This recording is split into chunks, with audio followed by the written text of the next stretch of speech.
मृगी सह नहीं पाती, जल से निकल कर के जाती, एक कंदरा में गुफा में लेट जाती और प्रसव की वेदना से उसका प्राणांत हो जाता।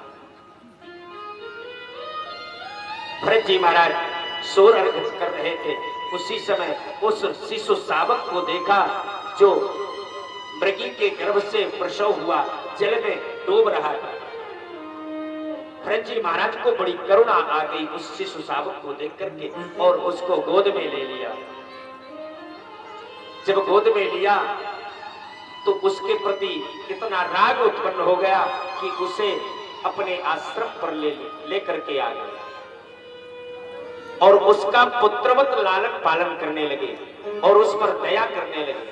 अरे देखो तो इसकी मां भी छोड़ करके चली गई, इसके स्वजाति के लोग भी दूर दूर तक नहीं दिखाई दे रहे कि जो मृगों का झुंड दिखाई दे, कोई नहीं इसके आगे पीछे, अब मैं ही हूं इसका पालन पोषण करने वाला, उसका लालन पालन करने लगते। भरत जी महाराज जो दिन में 50 माला जपते थे, वो धीरे धीरे क्रमशः मालाओं की संख्या कम होने लगी, क्योंकि समय शिशु शावक के लालन पालन में लगने लगा। कुछ समय बाद वो शिशु शावक कुछ बड़ा हुआ, छोटी छोटी सींगें आई, तो जब भरत जी महाराज गौमुखी में नेत्र बंद करके माला जपने बैठते तो वो पीछे से आता और छोटी छोटी सींगों से उनके शरीर को कुरेदने लगते। तो माला को छोड़ करके भरत जी महाराज शिशु शावक को गोद में लेकर के लाड़ प्यार करने लगे। जब सरस्वती नदी तट स्नान करने जाते तो बस मन में यही चिंतन चलता रहता था कि मैं यहाँ स्नान करने आ गया, अकेला मेरा शिशु शावक होगा, कहीं सिंह व्याघ्र आकर के ना भक्षण कर ले।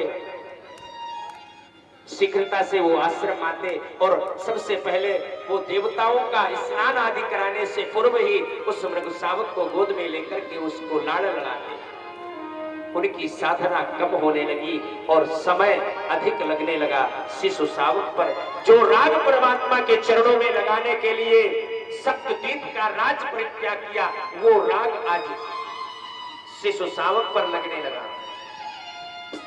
शिशु शावक पर इतना राग हो गया कि जब कुछ बड़ा हुआ तब वो अपने स्वजाति वालों को देखा, मृगों के झुंड को, तो मृगों के झुंड के साथ में एक दिन वो मृग शावक चला गया और यहाँ भरत जी महाराज हा पुत्र कहते हुए प्राण त्याग दिए।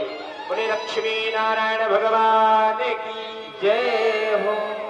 भरत जी महाराज मृग के मोह में प्राण त्यागे तो उनको दूसरे जन्म में मृग बनना पड़ा। अंते मति ही सा गति, जो अंतिम समय में मति में होता है वही गति प्राप्त होती है। भरत जी महाराज को ज्ञात था कि मैं पूर्व में मृग भरत जी था और मैं साधक था, एक मृग ने मेरी साधना को छल लिया और मुझे मृग योनि में आना पड़ा।